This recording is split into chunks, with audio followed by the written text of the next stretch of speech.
Salut tout le monde, bienvenue sur En Roue Libre, la chaîne où on teste tout un tas de voitures plus ou moins grosses, plus ou moins petites et surtout plus ou moins faux-folles, mais toujours avec un regard de monsieur tout le monde. Je suis ravi de vous retrouver dans un test que cette fois on va faire en mode XXL, un peu comme la taille de cette grosse voiture qu'on a dans les pattes aujourd'hui qui s'appelle BMW X5, mais pas n'importe lequel puisque c'est le 45E. Pourquoi? Pour hybride, comme son nom l'indique, pas du tout. Et on va donc vérifier si cette grosse voiture là, avec son hybridation, elle consomme un peu moins quand même, et si ça vaut le coup d'avoir un hybride sur une grosse voiture comme ça. Hein? Allez, on est parti? On est parti, c'est parti. Ah, attendez. Non, on n'est pas parti en fait. Il y a un truc fondamental que vous avez oublié sûrement de faire, c'est de vous abonner à la chaîne. Le petit bouton là, en bas à droite de l'écran là, on clique dessus, et tant que c'est pas cliqué, moi je pars pas. Allez, non, je m'en fous, hein, j'ai tout mon temps. Tant que c'est pas fait, je bouge pas. C'est bon? C'est bon? Ah bah super, alors cette fois on y va.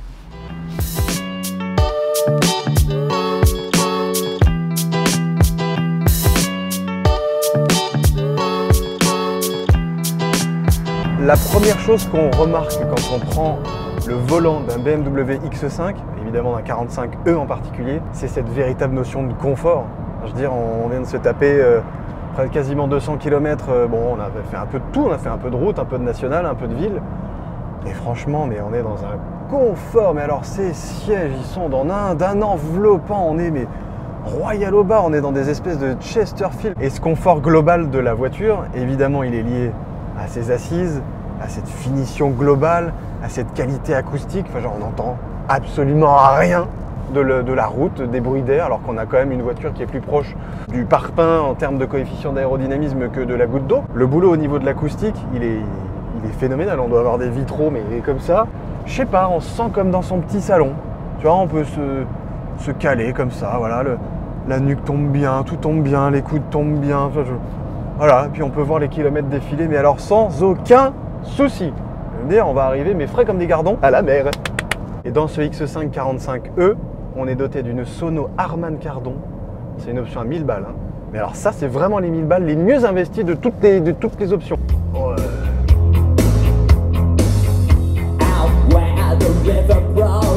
Et puis tu peux faire toutes les ambiances que tu veux aussi. Bah quoi? Ça, c'est la dernière ambiance.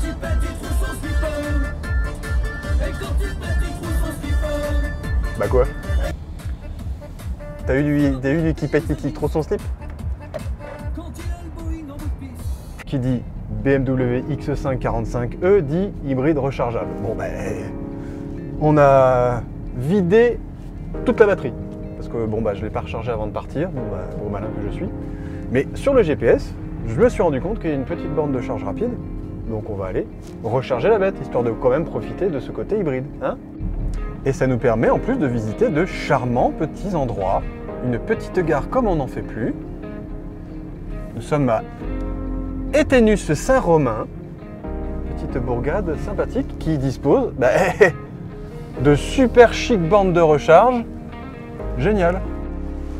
Allez, c'est parti. On va donc se recharger, mais pas en fuel, en électricité, puisque c'est un 45E. Ouais, encore une fois. Donc, ça c'est pas nouveau, mais c'est quand même assez cool. Le coffre qui s'ouvre tout seul, moi j'adore. Qui s'ouvre même en deux parties si t'es un gros flemmard. On prend notre câble de recharge de foufou, de recharge dite rapide. C'est des grosses prises, tu connais.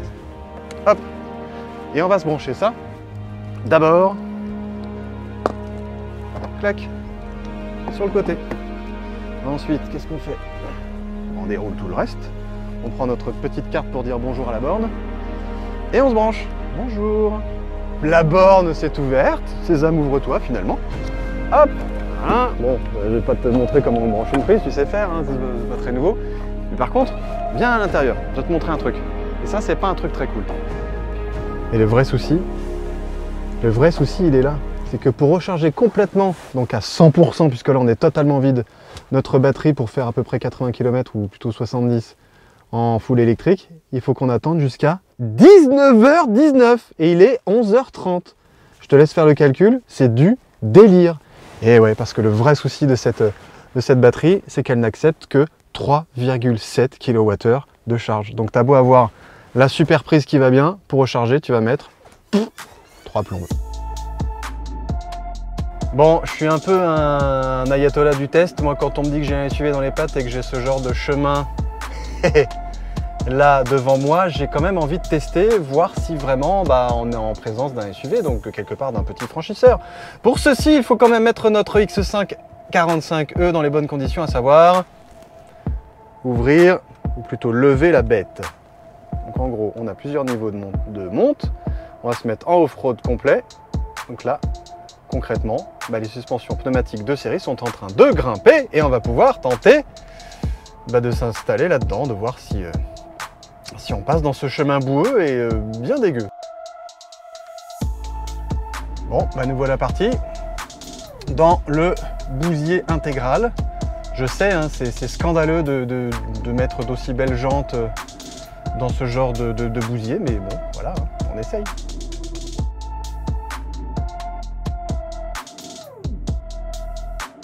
Pour être tout à fait franc, ce chemin qui avait l'air tout mignon, tout gentil, qu'on se dit tiens, on va essayer de voir si le X5 45e est un franchisseur.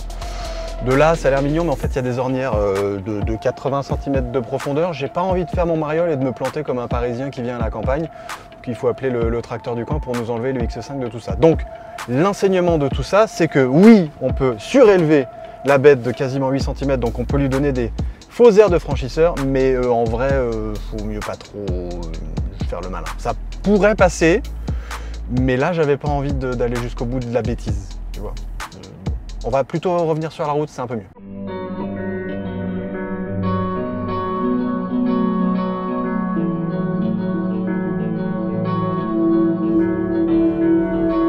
Et voilà, après 224 km, pour faire l'aller, on arrive au bout du chemin. Et au bout du chemin, qu'est-ce qu'il y a? La mer. Et qui dit mer dit phare, et qui dit phare dit fer. Donc le phare d'antifère. Il est devant là. Je crois qu'on arrive vraiment au bout du chemin. On n'a pas l'option hydroglisseur sur ce X5 là, donc malheureusement il va falloir qu'on fasse demi-tour. Et heureusement, il y a un petit truc sur cette voiture qui est quand même pas mal, c'est là aussi une petite option. Mais ça, c'est vraiment une option que j'aurais tendance vraiment à conseiller à n'importe qui sur ce genre de gabarit de voiture, c'est les roues arrière directrices. Parce que pour tourner une grosse bête de quasiment 4,95 m de long dans un parking comme ça, ça aide un peu quoi. Hein, voilà. Hop. Tic-tac-toc. Heureusement on a la petite caméra de recul, ça c'est super. Caméra 360 histoire de ne pas taper tout le monde. Voilà, comme ça on voit tout bien. Et en 2 coups de cuillère à peau, on a fait notre demi-tour. Et on a tapé personne. Puisqu'on est arrivé au bout du chemin, autant repartir. Donc on est reparti.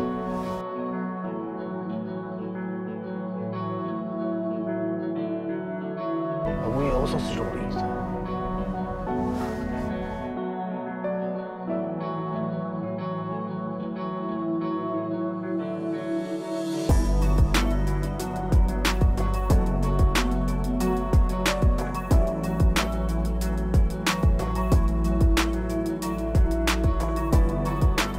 J'allais presque oublier un point très important à mi-parcours. Lequel? Le point consommation. Tiens, andouille, on est là pour voir si ça consomme ou pas quand même avec ce 5 hybride. Alors, regardons les chiffres. Nous avons fait très exactement 225,8 km depuis l'initialisation, à savoir depuis le début de notre parcours. On a vu que on est parti avec très peu de batterie chargée. Ma faute, mais c'est un peu fait exprès quand même pour voir si ça consomme vraiment ou pas. Et voir si c'est utile ou pas. Et en gros, on a fait 27,3 km avec l'électrique, quand même, donc c'est pas rien. Et donc, on consomme combien en termes de litres au 100? C'est là que ça se passe. 10 litres et demi. Eh ouais, il n'y a pas de miracle. Sans la fée électricité, c'est un peu compliqué sur des voitures de 2,5 tonnes avec des moteurs de 290 chevaux ou pas loin, pour le thermique en tout cas, de consommer pas beaucoup. C'est un peu logique. Donc, ça prouve bien que mine de rien, il est vachement important de rouler le plus possible avec la batterie chargée. Mais on a vu que c'était un petit souci de la charger un peu souvent, parce qu'elle met 3 plombes à charger. Petit paradoxe.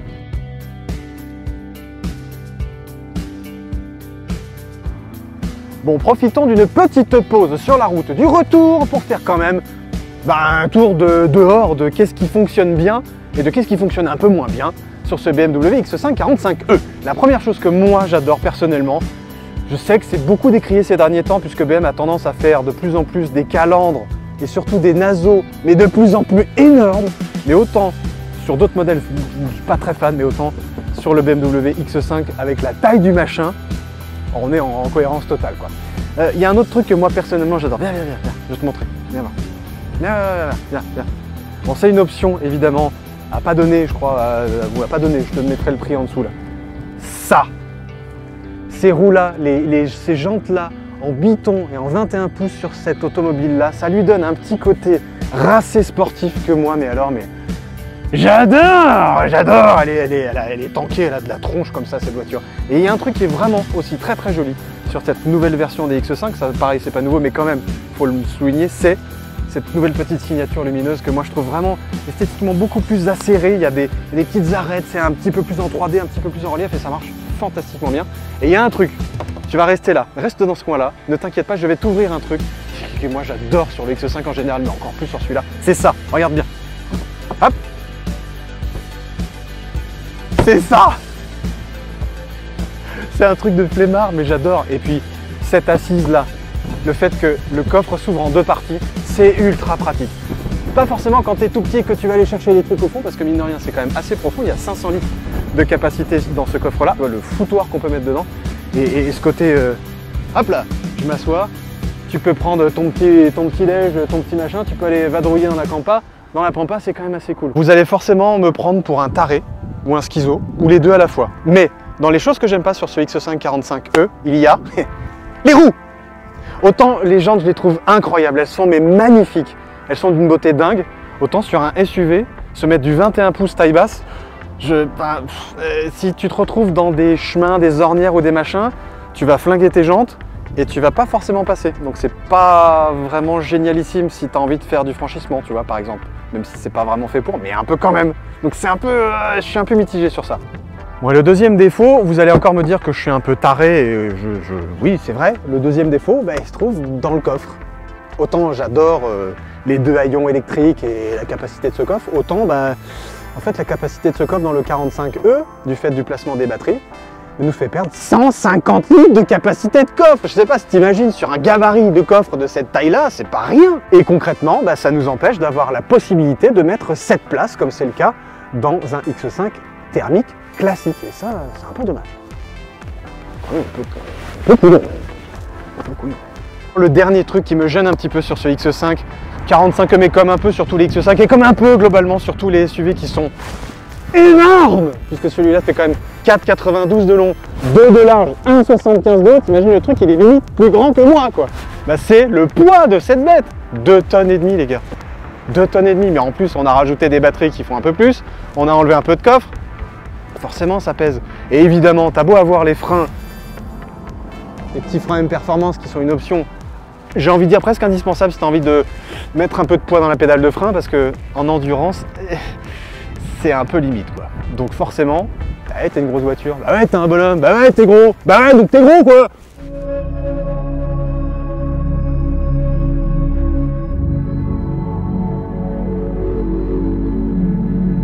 Le pont de Normandie, monsieur, dame. Bel ouvrage d'art, n'est-il pas, hein? Et puis en X5 45e, c'est encore plus de la gueule, si je peux me permettre. Bon allez, retour à la maison.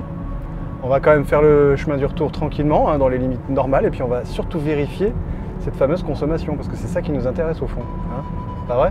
Pas vrai? Allez, zou. Alors il y a une option que j'ai toujours eu envie d'essayer sur une BMW X5 45e. C'est pas une option très fréquente, c'est l'option SEB. C'est très pratique pour te présenter les places arrière. On l'enclenche? Ok, c'est parti. Et bam!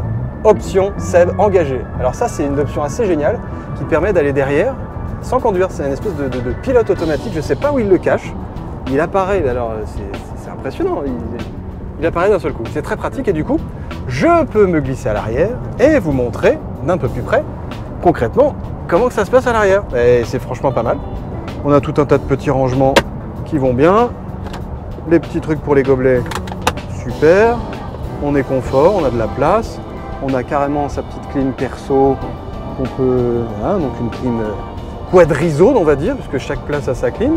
Et puis bon voilà, on a la possibilité déjà d'inclure le fameux lecteur, j'imagine, DVD, pour que les passagers plus ou moins grands, avec une petite prise de recharge, puissent passer ces quelques heures de trajet grâce au pilote automatique Seb dans des conditions de confort, mais alors excellentes, excellentes. Alors c'est aussi pleinement à l'arrière qu'on profite de cette gigantesque verrière pour le coup, c'est même plus un toit panoramique, c'est une verrière tellement c'est grand. C'est une option à je crois 1300 €, mais franchement ça vaut le coup parce que ça fait rentrer évidemment une lumière de dingue et ça participe à cette notion d'espace qu'on a globalement autour de soi. Il y a de la surface vitrée de partout, on est évidemment un peu plus haut que dans une voiture normale puisqu'on est dans un SUV, donc je sais pas, il y a une sensation d'espace qui est assez cool. Et mine de rien, sur ces assises à l'arrière qui sont travaillées comme celles de l'avant avec des petites surpiqûres qui sont jolies. T'aimes pas le cuir blanc, bon moi perso je suis pas trop fan, mais ça marche bien, hein, c'est très chic. Franchement, on a le même genre de confort d'assise, c'est royal au bar quoi. Et puis on peut profiter de sa petite musique parce qu'on a des haut-parleurs par ici, par là, il y en a un peu derrière. Bref, un confort de cathédrale, même pour les passagers. Et là vous voyez, le siège à l'avant est plutôt pas mal reculé. Moi je fais 1m82 et j'ai encore de la place. Donc c'est dire si grâce à ce plancher plat, puisqu'il y a les batteries elles sont où? Elles sont à l'arrière, dans son coffre. On a toujours la possibilité d'avoir ce plancher plat et donc d'avoir de la place pour les gambettes. Et donc on peut être globalement à 5 dans cette voiture sans trop se marcher dessus. Enfin, faut pas que ce soit trop long non plus, hein. Notre long périple jusqu'à la mer pour tester en conditions réelles ce X5 45 s'achève dans la pénombre d'un couvre-feu.